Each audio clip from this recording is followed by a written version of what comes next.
Bueno, bienvenido a todos los amigos de Hablando Claro, una plataforma que vamos a estar viendo ahorita mismo en YouTube, en Instagram y también en Spotify. Va a salir también en canal abierto por Next TV, así que están todos invitados a sintonizarnos. Que la gente comprenda primero qué son estas dos instancias. Una es el Tribunal Electoral y otro es la Corte Suprema de Justicia. Y es que la Corte Suprema de Justicia en nuestra Constitución no tiene por qué estar arriba del Tribunal Electoral, porque es que nuestra Constitución dice que en materia electoral la máxima autoridad, la que determina todo de manera final, definitiva y sin que exista nada que cuestionar, es el Tribunal Electoral. Eso ha sido los fallos que la Corte Suprema de Justicia incluso ha sacado durante cerca de 30 años. ¿Y qué tranquilidad nos da eso a las personas? Yo creo que si hay una institución que el pueblo panameño ha protegido por cerca de 30 años es el Tribunal Electoral.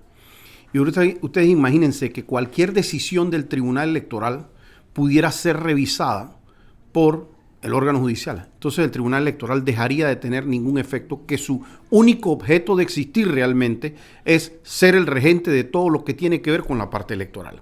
Es ser el que decide de manera definitiva lo que tenga que ver en materia electoral. Entonces, cuando uno tiene que ver en este caso particular de Ricardo Martinelli, lo que es el fuero penal electoral, pues resulta claro que la institución que tiene que ver eso es el Tribunal Electoral. Y nosotros como abogados podemos entender, porque siempre hay un viejo dicho que dice que cuando hay dos abogados hay tres opiniones. Y podemos entender que alguien tenga diferentes opiniones de qué debió ser un fallo o no, y eso pasa también en la justicia ordinaria. Pero lo que sí se tiene que respetar son las decisiones finales de un tribunal electoral. Y el Tribunal Electoral, al igual que lo hizo, porque mucha gente piensa que este fue como el primer caso en que ocurrió. No, también en el caso de José Blandón, no se le levantó el fuero penal electoral. En el caso de Rómulo Rux, no se levantó el fuero penal electoral. En el caso de Martín Torrijos, el caso Semis tuvo que ver con la caída precisamente por el fuero penal electoral. Y así han habido una infinidad de fallos, que esto no tiene que ver estrictamente con Ricardo Martinelli. Nos tenemos que preguntar, dentro de un proceso en el cual no se pide levantar el principio de especialidad, en el que una juez empieza una audiencia sin haber solicitado ni siquiera que se levante el fuero penal electoral, en donde a Ricardo Martinelli se le han seguido 24 o 25 procesos en este país, ya habiendo vencido en 22 o 23 de ellos. Si Ricardo Martinelli a sus 70 años no había enfrentado antes procesos penales y de repente, producto del gobierno de Juan Carlos Varela, le llegan 25 procesos, yo creo que cuando la gente dice 22, 23 de estos ya se cerraron, me parece que es ya un claro indicio de que estamos ante una persecución de carácter política. Aquí la ONU, la Organización de Naciones Unidas, se pronunció y dijo que había una persecución política, que se le había violado el debido proceso, que a Ricardo Martinelli no se le habían respetado cosas como la imputación, el tema de múltiples temas que se dieron en el caso Pinchazo. Pero es que llegamos a este caso y seguimos con un Ministerio Público Inquisidor y una juez, Valoisa Martínez, que decidió hacer una audiencia sin haberse levantado el fuero penal electoral, sin haber hecho una solicitud de levantar el principio de especialidad, sí, aparte de otra serie de nulidades que se dieron en esa audiencia. Entonces, lo que terminaron alegando la defensa de Ricardo Martinelli en el Tribunal Electoral es, señor, esta señora se está llevando el debido proceso por los cachos. Y los magistrados tienen, como lo han hecho en todos sus fallos anteriores, tienen que entrar a valorar si hay algo de eso dentro de lo que están diciendo. Y cuando ellos entienden que así es, entonces mantienen el fuero penal electoral. Aparte que hubo un tema de que ni siquiera en primera instancia habían motivado adecuadamente el fallo que resolvía levantárselo.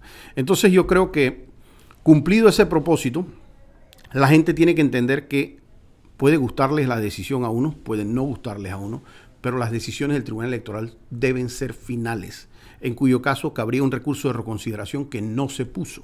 Y después de eso, pudieran, en las decisiones que no son de justicia electoral, pueden revisarse la inconstitucionalidad. La Corte ha fallado más de 30 veces que las decisiones de carácter electoral no pueden ser llevadas a la Corte Suprema de Justicia porque ellos no son una instancia adicional. ¿Qué nos llamó la atención en este caso? Fíjense, yo no conozco en 20 años de ejercicio de la abogacía, yo no conozco un caso, uno no conozco, es más, en 100 años de historia jurídica de Panamá, no conozco un caso en el que en un día se haya presentado el recurso de inconstitucionalidad, ese mismo día se reparte el recurso, ese mismo día la magistrada proyecta para pedir opinión a el Procurador General de la Nación y al día siguiente el Procurador contesta de una vez eso, tratando obviamente de afectar a Ricardo Martinelli. Esos son indicios muy claros de que por lo menos el despacho de esa magistrada y el despacho del Procurador General de la Nación están haciendo cosas que son completamente irregulares. Hay irregulares, me refiero, que no son la práctica común. Eso no es lo que ocurre nunca, todos los días en la Corte Suprema de Justicia. Se presentaron dentro de este proceso 3 recursos de inconstitucionalidad. El primero cayó en el despacho del magistrado Ayub Prado o de la magistrada Cornejo. El segundo, donde alguno de esos dos igualmente. Y fue el tercero el que cayó donde María Eugenia López. Pero qué casualidad que los 2 primeros los retiraron. ¿Quién presenta el recurso de inconstitucionalidad para retirarlo al día siguiente? Entonces, eso lo que nos dice a nosotros es que ellos estaban buscando el reparto que tiene por objeto que nadie pueda escoger a un magistrado de su predilección, sino que eso se reparta y caiga la suerte en el magistrado que cayó y ese sea el que pueda proyectar. Bueno, aquí ellos presentaron recurso y recurso y recurso y cuando cayó uno donde María Eugenia López, quitaron los otros 2 recursos y dejaron ese recurso andando. Y esa fue la magistrada que en un día mandó eso donde el procurador, recibió la contestación y todo eso en un acto que es completamente inusual. Entonces yo creo que el mensaje es decirle a los panameños, así mismo como esto se está haciendo con esta decisión del Tribunal Electoral, lo más peligroso es el precedente de decir aquí cualquiera, con poner un recurso en la Corte, anula una decisión del Tribunal Electoral. Porque el Tribunal Electoral tiene una función, por ejemplo, de agarrar y proclamar al presidente electo de la República de Panamá, a los diputados, a los alcaldes. Entonces ustedes imagínense que aquí se proclame un presidente con los votos de 2,5 millones de panameños votando en las urnas, una decisión por los 4 millones de habitantes en este país, y que un par de magistrados en la Corte Suprema de Justicia puedan simplemente agarrar y decir, no estamos de acuerdo con eso, se lo vemos inconstitucional y votamos en contra. Entonces el precedente es realmente mucho más peligroso de lo que la gente entiende que esto tiene que ver con Ricardo Martinelli. Nosotros siempre le decimos a la gente, tú puedes estar de acuerdo con Ricardo Martinelli, tú puedes estar en desacuerdo con Ricardo Martinelli, pero tú tienes que estar de acuerdo en que tiene que haber un debido proceso para juzgar a una persona.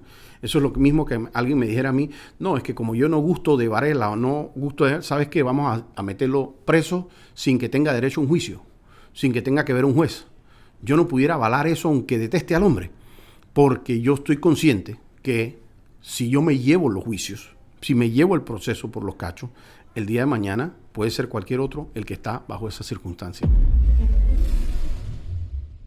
Bueno, fíjate que no solamente es que debió declararse impedida porque ella ya tenía denuncias previas puestas por Ricardo Martinelli, sino que parece que esas denuncias y esa falta de imparcialidad tiene fundamento en lo que nosotros hemos estado diciendo, porque es que justo eso es lo que nosotros vemos, como una magistrada que no se declara impedida, agarra y en un solo día, como quien dice, para que ni siquiera le dé chance de recusar a las personas, para que tratar de actuar lo más rápido posible, en un solo día agarra y manda eso a la Corte. Ya le digo, en 100 años de jurisprudencia, la magistrada López no puede enseñarle a este país un solo caso en el que en un día se haya repartido, se haya mandado a pedir la opinión del procurador, se haya regresado esa opinión del procurador en menos de un día.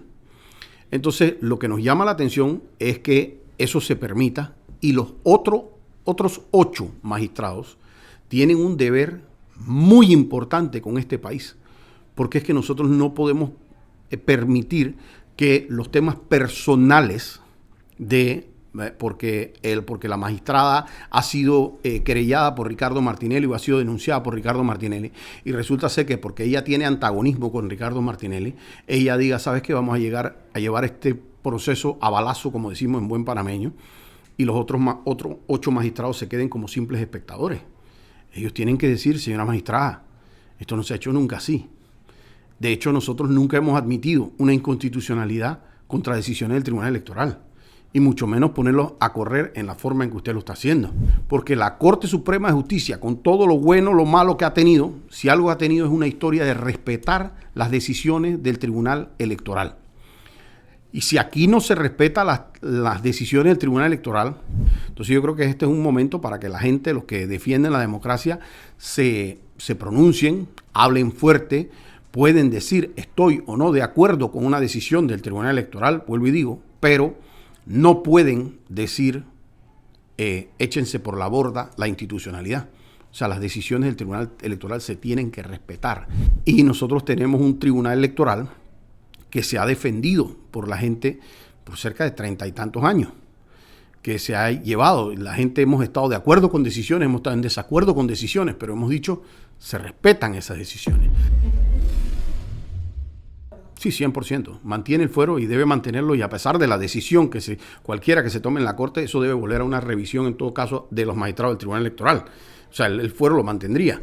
Ya la persecución tiene que tener un término. Llevamos 20 y tantos procesos.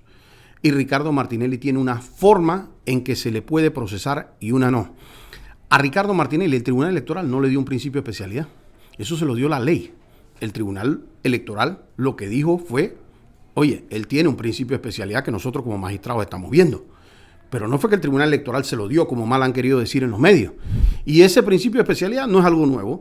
Ustedes nos han oído a nosotros decirlo. Por 2 años y medio nos han oído decir, señores, tienen que pedir que se le quite el principio de especialidad. Eso tiene que ir a un americano tal y cual y ta. Y eso para que allá les digan que no. Porque es que todos estos procesos son anteriores a la extradición. Pero nosotros decimos, por lo menos cumplan el procedimiento. Ahí se les certificaron al abogado Roniel Ortiz. Aquí no se ha hecho un solo trámite de ese juzgado ni de esa fiscalía que haya culminado en donde se haya levantado el principio de especialidad de Ricardo Martinelli. O sea, no han ni tratado de hacerlo, el juzgado ni siquiera ha comunicado eso a Cancillería, que es la única vía para tan siquiera tratar de hacerlo. Entonces, lo que aquí va quedando muy claro son los elementos de persecución política que hay. Hombre, la gente puede tener 2 respuestas a eso. O tenemos al procurador más eficiente del mundo y del planeta Tierra, específicamente para este caso, o el procurador tiene un interés muy oscuro dentro de este proceso.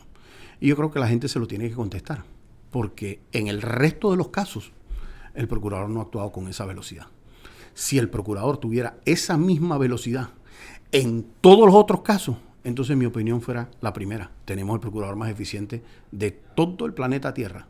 Pero como el procurador en todos los otros casos normalmente toma meses en contestar estas cuestiones, toman meses en enviarlo a la Procuraduría, toman a veces semanas y meses en admitirlo, entonces yo no puedo pensar que es que tenemos a la magistrada de repente más eficiente del mundo y que tenemos al procurador más eficiente del mundo y que tuvimos la casualidad de que ambos se juntaron en el dúo más eficiente del mundo justo en el caso de Ricardo Martinelli. Así que me permiten a mí, mis oyentes, en que yo piense mal de esto, ¿no? Bueno, así despedimos este corto podcast por el día de hoy, hablando claro, y esperamos que nos sigan sintonizando.